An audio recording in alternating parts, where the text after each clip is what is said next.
politiko. Ama seenaa kana naaf ishiin lubbu waliin jechuu jirra yoo wal jaalannee naaf ishiin fuudhee ani shaadaa qabsiise ati maaltu rakkisa ila jaarsan. dhaggeeffadhu tokkoffaarratti si shakkaa jiru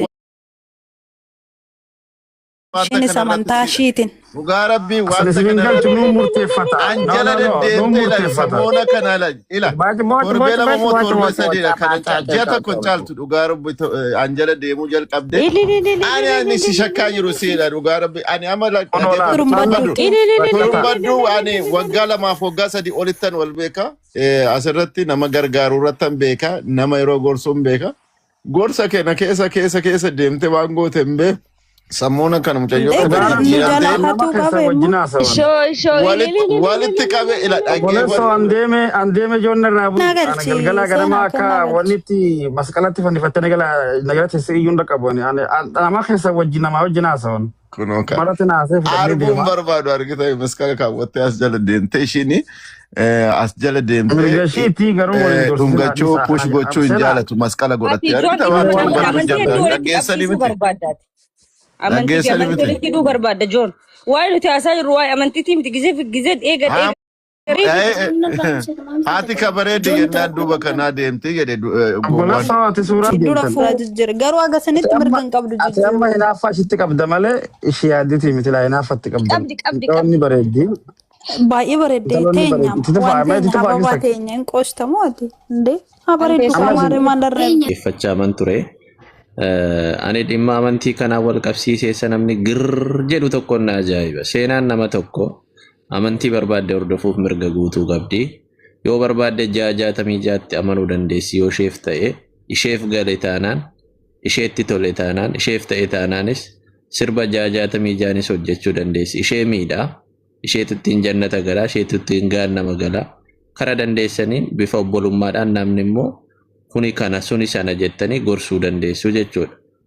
Otherwise namni tokko amantii barbaade hordofuudhaa fi obboleessa isaa daadaasaa ilma eessuma isaa ilma daadaasaa mari'achuu hin qabu.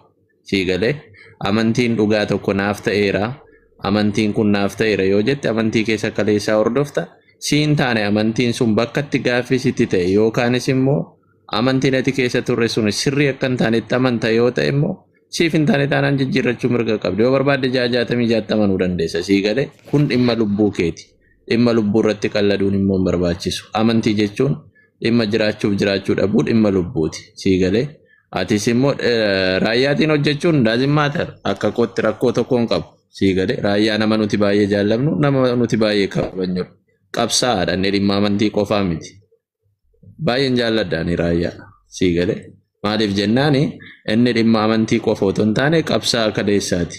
Qabsaa warra kaleessaa warra oromummaaf gatii kaffale warra oromummaa fi waa baay'ee kaffaledha. Amma immoo ani waa tokkoon jibba uummata miidiyaa kanarra maalin jibba yoo jette namni tokko gaafa amantii jijjiirrachuuf jedhu girrrr inni kiristaanaas haa ta'u inni musliimaas haa ta'u inni ortodoksiis haa ta'u maaltu siin girrisiise namni tokko amantii barbaaddetti amanuun mirga guutuu qaba mirga isaati amantii barbaaddetti amanuudhaaf jijjiirrachuufadha sii galee isaaf galee jennaan namni amantii kamiyyuu hordofuu danda'a garuu isa dura atis immoo lubbuu kee waan ta'eef amantiin kee guutummaa guutuutti namni pushsi godhee miira keessa si gashee otoo hin taane namni bakka kanatti si gorsee sitti dubbate otoo hin taane konfiidensii mataa keetiin kun jireenya naaf ta'a kan jettu boru kan hin jijjiirranne kan sitti hin jijjiiramne gochuu dandeessa. Amma maaltu ta'e faashinii maaltu ta'e beektaa har'a shaadaa qabatu ji'a 2 ji'a 3 booda waa shashaqqalatanii deebi'u. Bakka hin barbaachisu wanta akkasii amantiin biizinesii miti sii galee amantiin biizinesii miti warra amantii biizinesii godhatanii deemtanis. Amantii barbaadan amantii keessanitti jabaadha yoommoo jijjiirratu ta'e immoo takkaa jijjiirradha erga jijjiirrattan immoo achuma keessatti cechaafaa malee biizinesii godhatanii olii gadi hin deemina amantii keessa. Amantii jechuun lubbuudha. Ani kanuma jechuun barbaada baay'ee illee haasa'uun barbaadu xumureera.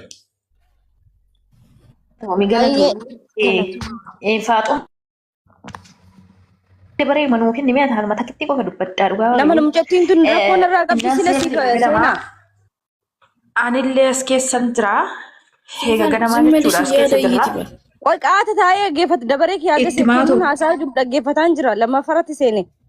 Takkaa miyuutii. Hayyee safuu dafii xumuriitiif haxumaa irraa dubbattu. Yalla. Mi'a haasoftuu dhiisi በኢየሱስ ስም Dubbadhu lubbuu. Gabboo qabattee jirti safuunoom dubbattee geessee hin ta'e. Dubbadhaati safuun.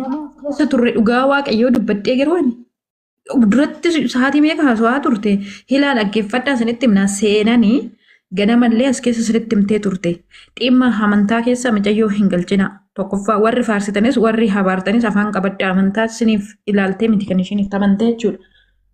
Yoo hin amantaa kanaa haala jireenya ishiin ittiin dalagduu isiniin jettee jirti miti jara wajjin tasaaffartee jirti bakki ishiin tasaaffartee kun immoo kana ulfatan malee hin iyyabamu bakka duraa hin jirtu karaa namni hin deemnetti nama hin gottotina waan barbaaddee uffatte maallaqa keessan kamiin bittaniitti kennitan moo waan keessan maal fudhattee qabdi viidiyoo sii galee poost godhishi abbaan si jibbee fooloo sirraa kaafatee adeemu. Nama si arrabsaa oluyyaa holummoo deebiin kennin waa'ee amantaa keessan galiin akka barbaadetti ashqaabbati qaruu amantaa namaa hin tuqin keetis akka namni hin tunne ofirraa dhorti. Keetillee hin xiqqeessin kan namaallee hin xiqqeessin. Waan sii galee hojjedhu raayyaa hoote aniin tun hoggaa meeqa irratti hojjennaa raayyaa abbaa maccaa jechuun an sa'aatii 4-5 dhaggeeffadha irra deddeebi'ee faan dhaggeeffadha. Nama oromummaa faarsaa kaffale nama eenyummaa isaatti boonu nama hedduu isa jaalannudha.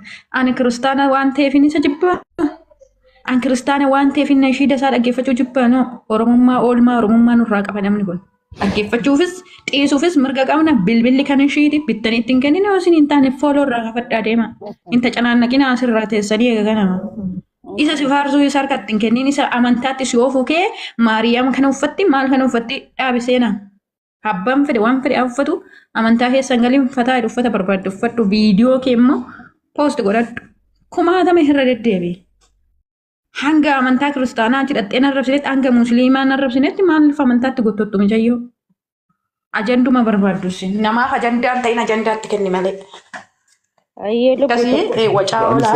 Keessaan ba'aa. Haasa'ii amma Faaxumaa. Seena anis na keessaan ba'aa dhaggeeffadhu waan lama kufan ka'a tokko.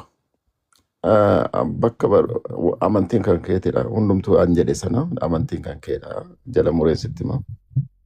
Amantii ofiitti fi namummaa ofii an kabachiisu nama sanadha. Tokko sanan jala sararee nama baay'eetu jira waan ta'eef nama baay'ee kana keessatti sanan dubbadha.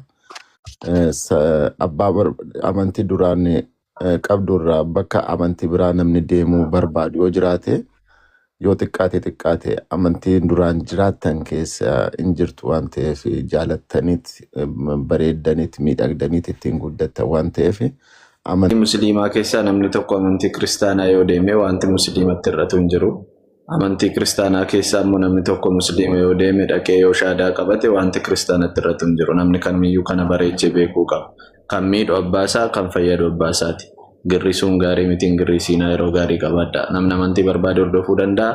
Muuziqaa barbaade irrattis immoo hojjechuu danda'a. Mirga guutuu qaba. Wassalaam. Abbaan qabneef nama gorsaa hin qabne akka barbaadetti deemaa hin jedhamu. Namni gorsuu qabaa, gorfamuu qabaa, deeffachuu qabu. Nama sana abbaa dhimma isaati jedhamee hin dhiifamu. Nama sana rakkoo isaa, maalummaa isaa, eenyummaa isaa gaafachuu fi gorsuu ofitti deebisuu, namummaa sanatti deebisuun barbaachisaadha malee. Abbaa barbaade waan barbaadeen amanuu danda'a jedhamee gatamee hin deemamu. Kanaaf asitti dhimmamaa jirra. Ayyee Faaxumaa dubbadhu nama immoo. Faaxumaa naa dubbattu ni qo'isafu. Dabaree kennaa fi haa dubbattu. Faatu dubbadhu. Ayyee galatoomii lubbuu tokko farratti waan kennuun jedhirraa tokkoffaa kennuun hin bahee jira. Yaadni inni reefii kaasee haasee tokko keessaa guutummaan guutuu isaa dogongora hin qabu sirrii jedhe. Tokko lammaffaa irratti immoo dabaree walii kennaa taraa haasofna. Mucattii tana janajjantee garas fiduu adda mucattii tana gar wanni janajjan takkittiin hin jiru seenaan daa'imaa miti sabiyyii miti yoo isin asiin goraa jettanii asiin gortuu miti yoo isin garanaan goroo jettanii garanaan ka gortuu miti nama beeytuu nama guddatte illee biyya ormallee jirtu nuti teennaa isin teennaa nama ofii gorfatu wanna irraa gorfattan takkittiin hin jiru badiin dalayne haqa namaa nyaanne naman arrabsine qullaan dhaabanne akka yaadaatitti immoo raayyaa guutummaan guutuu Oromoo ta'ee raayyaa jibbu hin jiru amantiin itoo waliin hin qoodin Oromoon guutummaan guutuutti jaalata wanti ajandaa gootanii irraa haasaa jirtan takkittiin hin jirtu amantiilleen ammallee borillee ka dhuunfate amantiin ammaan an keessa jiru kun illee laa tiqraa fi diin jedha. Wanta amantii irratti dirqisiisamuu takkittiidhaan dirqamaan jenanii harkisanii wanti amantiitti fidan takkittiin hin jiru. Namni jaalatee amantiitti dhufa. Namni beekee baratee yaadee irraa hubatee kun haqa kun sirrii kun badiidha jedhee itti dhufa. Amantiin akkana. Namni uffatee fi miti gara amantiitti ka dhufu. Namni ofirraa mulqatee fi miti ka amantii irraa bayu. Kana yaaduu qabdanii. Inni lammaffaan mootum jettiin tun daa'imaa miti. Mirga qabdii miidiyaan kasiiti. Miidiyaan kasiiti. Kana hin godhini, kana asiin bahi achiin gali jechuun mirga qabdanitti. Maatimmaan isiin dhaleeyyuu mirga qabu itti. Miknyaatu mucattiin tun umurii 18 oli. Biyyi isiin jiraattu biyya Arabaati. Ka isiin nyaattu nyaata Arabaati. Nyaata ibn unkaan namni baay'een akka beetanitti uummanni kiristaanaa asuma jiraniyyuu nyaata islaamaa nyaatanii gizee Itoophiyaa galan kiristinaa ani hiriyoota baay'ee qaba. Siigalee eegaa si nyaatanii egaa si galanitti amma qamannatti fakkaate akkas wanta akkasiitu jira. Biyya jirtu keessa wal fakkaatu nu dirqama. Siigalee sagaleen kee deebisaa jira na fakkaate. Sagaleen kee nagamaa so tokkoffaa mucattillee hin cinqina. Lammaffaa mootu kanaan durallee waan isiin dalagaa turte mucattiin tun nama warra amantaa leellisaa jiru keessaa tokkoon turre. Bargit amantiin isii kiristaanallee tahii islaamallee tahii beenxellee tahii amanta mafeetellee haa hordoftu. Like akka isiin bakka amantaa buuteetiin ka TikTokii kanarratti argee turan ka caffartu ka sirbitu ka aadaa Oromootiin kutaa baay'eetiin sirbitu arge. Gizee sanii maashaallallee warri amantii biraallee waan akka hin jenneen amma sii kaatee mucattiin tun ufsattarraan maaliif ufsattarteen gaaffii tahuu inuu hin qabu. Siigalee kana waan ta'eef bareedduuti waan sitti fakkaate godhi waan barbaadde waan lubbuun teessi barbaachise waan even amanta marratti illee haa ta'u wanti sitti dhagame wanta sitti dhagame wanta itti amanuun mirga